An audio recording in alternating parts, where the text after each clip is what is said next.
salutare și bine v-am regăsit la mine în episod. Eu sunt Tibi. Eu sunt Cristi și astăzi O să vreau să strângem 1000 de like-uri. Tu câte like-uri vrei? la mine vreau 10.000, la el vreau 1.000. Bun, se poate să 10.000 Și eu vreau 5.000 la mine. O să aveți canalul în descriere, pentru că dacă vă întrebați și am zis amândoi același lucru, numai că într-un fel. Da. Deși am zis așa pentru că și el filmează. Da.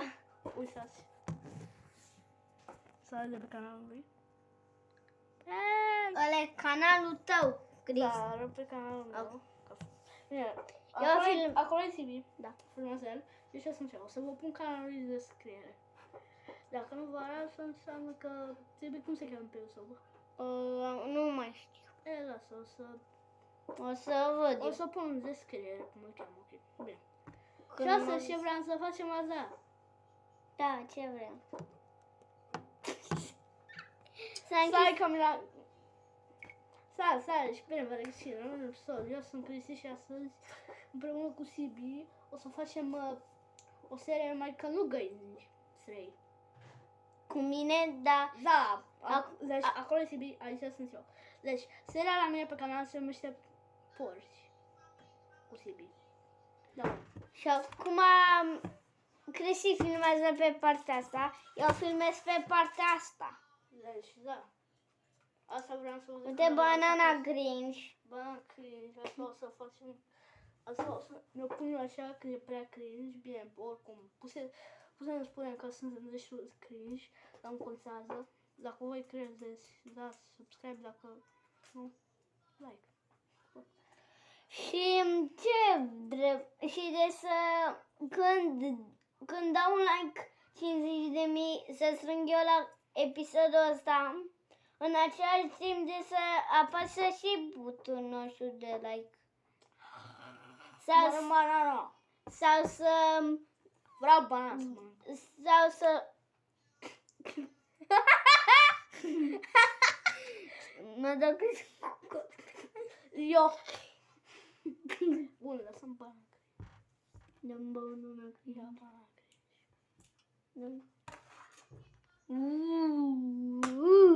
Ce vreau să facem? Așa, bun. Mă duc să aduc ceva. Vrem să spunem acum Mă duc să iau ceva. lucruri din episoade cu FNAF Chris. De ce eu până la Chris așa? Păi asta era masca, numai că da.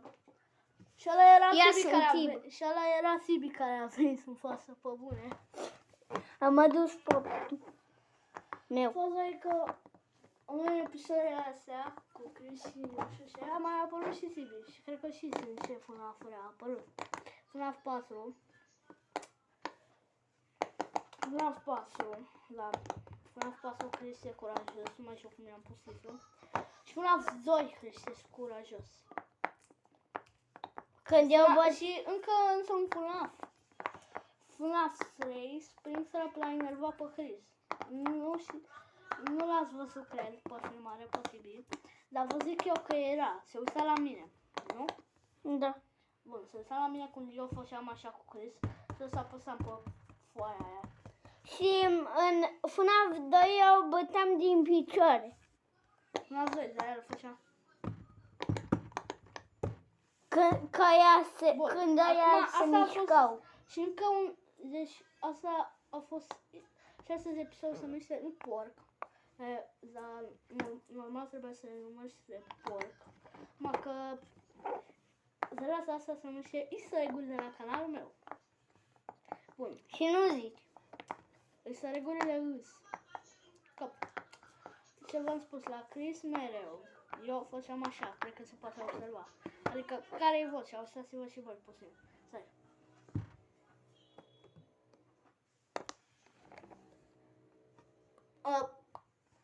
Unde-s?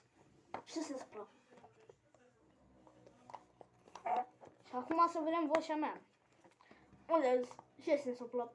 Asta am făcut și eu în episodul FNAF 6 cu Chris. Și acum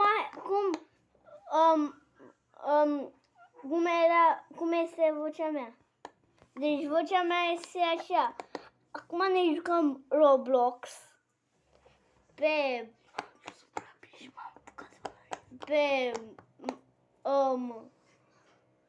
tabletă și uitați cum este vocea mea.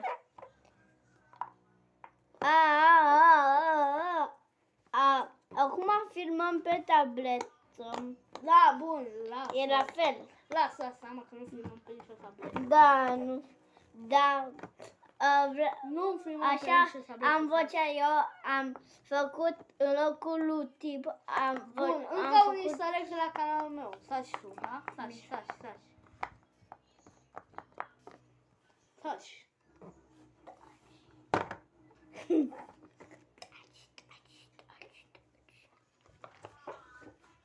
Stai puțin, mă. Bun. Stai puțin. Ce faci? Bun, încă un easter egg. Pauză, că Stați puțin, mă, că vreau să mai zic un e easter egg. pauză. Un easter egg de la mine de la canal e că